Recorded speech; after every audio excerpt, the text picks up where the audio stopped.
Hello, everyone. Thanks for being here for today. Over the last year, I think everyone's been watching our real estate market. It's been a crazy, interesting time, but it's also been very confusing to a lot of people. The beginning of 2022 started with these super low interest rates on mortgages. We had these crazy bidding wars and multiple offers on homes, and it seemed like overnight that the prices of homes in Alberta and Canada-wide jumped significantly. Then we had a bunch of interest rate hikes, and by late fall, the market seemed to slow down a bit. And this kind of left us all wondering what to do now. Because of this, we kind of wanted to put together a little information session just to help bring some clarity to what's going on right now and answer a few questions that I've been getting from lots of people. So in order to do that, I invited a very special guest today, Josh Higgelke from Mortgage Connections, to help answer those questions. Josh is a managing partner of Mortgage Connections and one of the top performing mortgage brokers in the country. He's represented a bunch of my clients, and a lot of you probably already know him. And I have a great deal of respect for how he conducts business. So Josh, thanks for being here today. Hey, and thank you. And the feeling's very mutual. Excellent.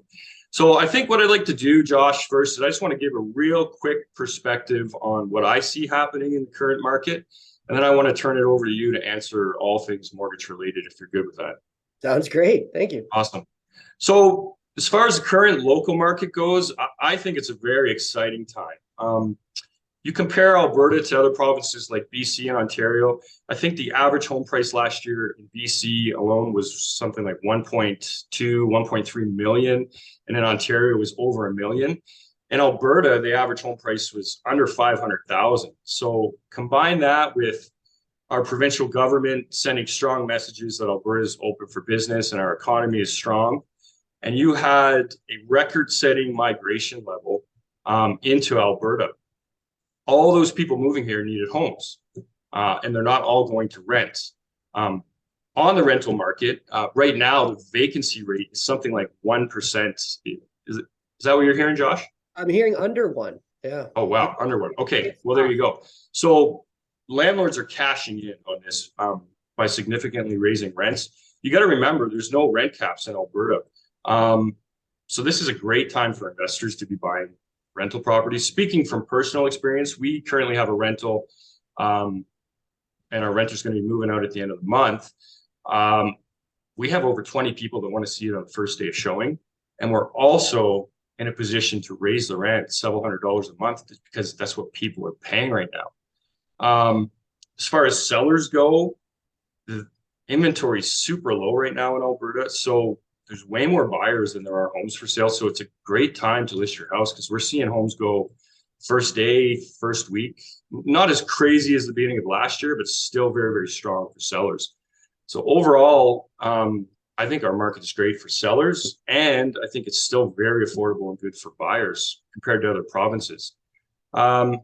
Josh, I think the first question that I have for you, and I get this from quite a few people, is what is a mortgage broker and how do you differ from that person at the bank that offers me a mortgage? Yeah, this is a question we get all the time, right? And I find that as Canadians, many people just have this almost blind trust with their banks, and they're just comfortable going to the bank. So when they are referred to a broker, that's the question. Like, what, Josh, what is your role? What do you do? And quite simply, as a broker, we represent both the client as well as the lender. And we just have access to so many more products, rates, lender niches, underwriting practices, because we just have so many more banks to choose from. So as a broker, we team up the client with the best bank or mortgage finance company that we feel would suit their needs. We provide options. We just have more tools in the toolbox, so to speak. And so, and typically, well, not typically, but brokers are basically self-employed contractors. And so we're there to represent you, the client. Again, we have got those relationships with the banks. We send them good, clean business. But we're really there for you in our client's corner. Awesome. Well, I think that's a good segue into the second question that I get a lot is, so if I use a mortgage broker, am I paying more? Like, or can you get me the same or even a better rate than the guy or gal at the bank gives me? Yeah, absolutely. And again, that's what we get all the time too. There was a belief that people, when we did some surveying, people thought that as brokers, we actually added some points to the mortgage to make our living. That's not the case. Again, we're basically self-employed contractors, and the bank pays us what's called a finder's fee for bringing them a loan that closes. So the only time that we get paid is if the mortgage itself actually funds and closes and the bank is now earning that mortgage. They don't pay us for a business that's not closed. We're not on salary. So they're happy to pay that commission because we're a really great source of business for them. So again, they're only paying if the deal closes. So we are a channel that doesn't cost them any money, no overhead, no bricks and mortar for us to be out there. We cover those costs ourselves. And again, they're happy to pay us that fee for bringing them the deal. Now, when it comes to actually rates and what we can do, because we have so many options out there and we're constantly watching and getting the rate updates and the emails, we know what bank is hot, so to speak, at certain times. Like often banks come in and out of the market with their pricing. They turn on they want the volume to come in, right? Oh, we want some more mortgage volume. They lower their rates. So we're watching the banks to see what's going on, who's got the best rate. And again, with the volumes that we bring in, now we also sometimes get preferred rates from various lenders as we achieve targets with them. And that's, a benefit of being Mortgage Connection here is that we've got a pretty large brokerage. And that comes with what we call buying power. We negotiate better terms for our clients, better rates, underwriting practices, etc. So we're always out there trying to get a competitive edge to then serve the client. Perfect. Yeah. So you have a vested interest in things going super smooth for the client because, I mean, you get paid when the transaction is completed. Yeah, absolutely. At 5 o'clock, when the door's locked, my day's not done. Right. You know, I can vouch for that. I think we've been on the phone at 8, 9 o'clock at night. And not just talking about hunting, right? Yeah, exactly. Exactly. Awesome. Okay, well, here's the big one that I think is on everyone's mind right now. What is going on with interest rates? More specifically, why were they so low early last year? And now why are they or seem to be so high? Are they going to come down?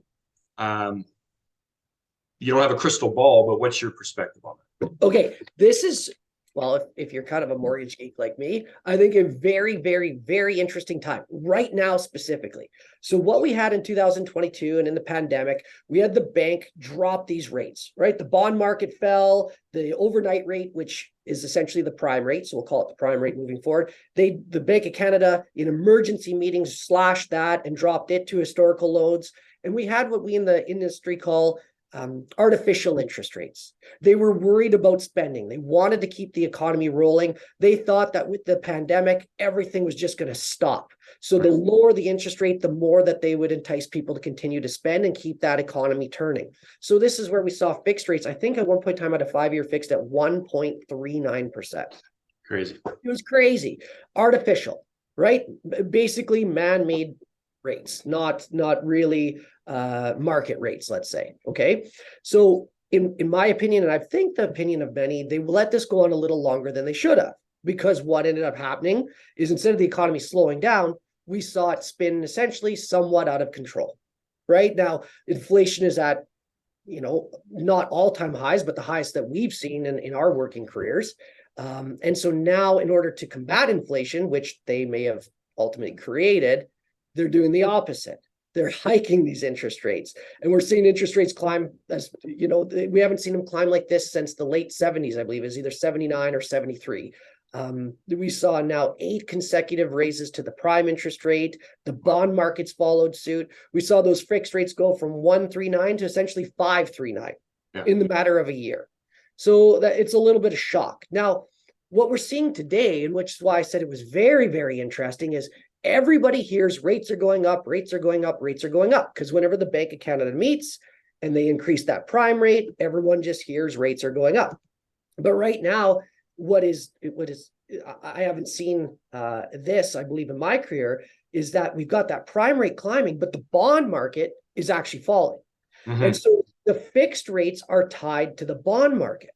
And right now, I'm looking at my other screen here. I keep glancing over. The 5-year government bond is below 3%. So there's and what we've seen since the last quarter of 2022 is we've actually seen the 5-year fix start to fall from that 5.39 to now they went below 5, and now we're seeing them in the mid 4s. So although we're hearing prime go up, and I think it was just last Wednesday or the Wednesday before, where prime went up again another quarter, first meeting at the Bank of Canada to discuss that in 2023, we actually have watched the fixed rates fall. It was ATB, I'll just throw it out there. ATB came out yesterday with a 5-year fixed at 4.49%.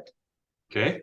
So when I tell people that, they're confused. Like, I keep hearing rates are climbing, but you know, that's because they're hearing the prime rate, sorry, Right, and not, right. people don't know that the bond market is what influences fixed money. Right. Okay. It's interesting because, again, there's still a decent spread there where rates could continue to fall further. So we'll have to see what happens here in the days ahead. Well, exactly. Well, so there you go, which kind of leads into the next one. What is the best type of mortgage to get right now? Should I go fixed? Should I go variable? And just kind of, if you could briefly explain the differences between those two, and what, if you could make a suggestion, I'm not sure that you can, but what you would suggest currently, what we're seeing. Yeah, I typically, I do like variable a lot. I've been a fan of it, and you'll hear people say historically over time it outperforms the fixed. But again, these are tired of hearing this, but these are pretty they're different times, right? So today the prime rate now for the average is at 6.7%. Let's say we could get someone a variable of prime minus 0.9. So if you take that 6.7 minus 0.9, you're sitting at a 5.8. So 5.8 in the variable, where typically the variable is lower than the fixed rate offerings. And the variable has some risk because, of course, the prime can go up, prime can go down. If it goes up, your rate goes up. So what we're seeing today is right out of the gate, you're actually paying more for that variable. I'm not a big fan of that today. You know, you could take a fixed rate at significantly lower. I just told you the 5 years at 4.49 versus the variable at 5.8. That's a pretty big spread. Now, what a lot of people are doing is they're of the belief that the government of Canada may have overshot the landing here. You know, in trying to combat inflation, they've increased that prime rate significantly, and maybe more than they should have. It takes some time for these increases to actually, for the effects to pan out. So a lot of people are playing that 2 and 3 year fixed game right now with the belief that rates may settle down further here after 2 years, 2 to 3 years when that economy slows down. You know, I'm hearing some people say as little as 12 months, some economists, some 18 months, some 24 months, but it is the belief of many that these rates will settle down. Not to that 139 of the pandemic, but somewhere lower than, you know, certainly those 5s and maybe mid 4s of today. Well, it makes sense, right? Well, and one more thing to add to that, you know, you look back historically over time, we've been really spoiled this last decade. If you look at a 4.49 5-year fixed over time, that's still pretty phenomenal. I know it's not what we've seen in this.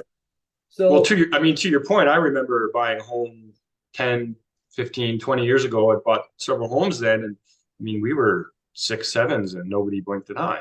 Right. I mean, so I think but the difficult thing for people is they're looking at it from the lens of, well, it was 1 point whatever it was, and now it's 5 point whatever it was, and that seems like an extraordinary jump. But like you say, it wasn't sustainable, wasn't realistic, right? Yeah, correct. So people have now wrapped their heads around that the rates are what they are. They're actually not as bad as we're being led to believe. They decided, you know, I'm in the market. The market is what it is. I'm in the market. How do people go about using the equity in their current home to purchase a second home or a rental property? Because not everyone has that 400,000 or 500,000 sitting aside in cash to buy a rental property. So how would they use the equity in their home to do that? Yeah, and it's very common practice, right? You see someone want to leverage that equity in their current owner occupied, use that equity to then get a rental. There's a couple ways to go about doing it. So first, you could look to just do a simple refinance. You put another mortgage on your existing property, maybe just top up the mortgage you have already, and then use that equity to buy the next property. Probably the most popular would be to add a home equity line of credit. Which is essentially a line of credit that's tied to your house. You can borrow against it, pay it back, borrow against it, pay it back as often as you like without penalty. It's got a ton of flexibility and it's a great product. Now, the maximum that one can leverage their current house to, or any property for that matter, is 80% of the appraised value. Okay, so just a quick example. Let's say your current house is worth 500. the total loan amount that you could go to for a refinance or a line of credit would be a total of 400. Right. So if you had an existing mortgage of 300, that would give you $100,000 of room to work with, just as some round numbers as an example. Right, perfect. When you say the appraised value, can you just clarify who does that appraisal? Not a real estate agent. No, not a real estate agent. A real estate agent's a great start. I find that my clients or our clients will nicely say, reach out to you, Sean, do you have an idea what my house might be worth? Because often they don't know. You can tell them you're going to be in this ballpark. So we can start the application process there, right? We know, like Sean, what houses are selling for. You can pinpoint it pretty good. So we get the application going, shape it all up, get it submitted. But then, yes, once we are in the final throes of the approval, we'll have to get a certified appraiser out to appraise the property. Typical cost is about $350. A lot of times that fee can get picked up by the bank or that you're working with. And yeah, then you're off. Awesome. Yeah, thanks for clarifying that. Sometimes there's some confusion on that, so appreciate it. You're in Alberta, you're in Calgary. Are you only licensed to do mortgages in Alberta, or can you work with out of province buyers and investors? Because we have a lot of those coming from Ontario and BC. Like, can you help them, or they're on their own to find their Josh in BC or in Ontario? I can absolutely help them. And you're right. Like the phone started ringing around the pandemic from the West Coast to Ontario. We suddenly Alberta's on the map, right? Like you said, there's no rent control. The migration numbers are they're crazy. And so we're getting a lot of these calls. And that's our question. I am personally licensed from BC to Ontario and everything in between. Even Quebec. Well, everything from Ontario to BC. Okay. we drew the line somewhere. Quebec's got some really stringent licensing guidelines, and so Ontario is just a nice bookend to the east for us. Yeah, just threw that as a joke more than anything. Sorry. I mean, you heard me give my little perspective on why I'm excited about Alberta. What are you seeing? Do you agree? Do you disagree? Like, I always think, and I've always been told, buy and wait. Don't wait to buy. Like, I have multiple clients that are on the fence, waiting for the rates to come down. And I personally think they're going to miss the boat. I mean, it's their decision, but that's my personal opinion. Do you agree or disagree? What do you see happening in Alberta in the not so distant future? I wouldn't just agree. I'd actually strongly agree. I would say that I'm fairly conservative for the most part. Right now, when I'm looking at this and I'm a practitioner every day talking to people doing the mortgages, yes, there's data and facts, and I look at that too, but there's also the day-to-day that we see before it hits those charts, right? Yeah. And so my phone is ringing like crazy, like I said to you, from BC to Ontario with investors, as well as BC, Ontario, everything in between, migrating to the province. I think that if memory serves me correctly, there were 100,000 people that immigrated or migrated to Alberta in the first 3 quarters of 2022. Q4 results aren't in yet. In the Calgary area alone, saw 50,000 people come. Crazy. The negative in the market right now is, of course, these higher interest rates, but our affordability is so much better than the GTA, GVA, Montreal. And because of that affordability, these rates aren't playing a role in our market like it is in those markets. Right.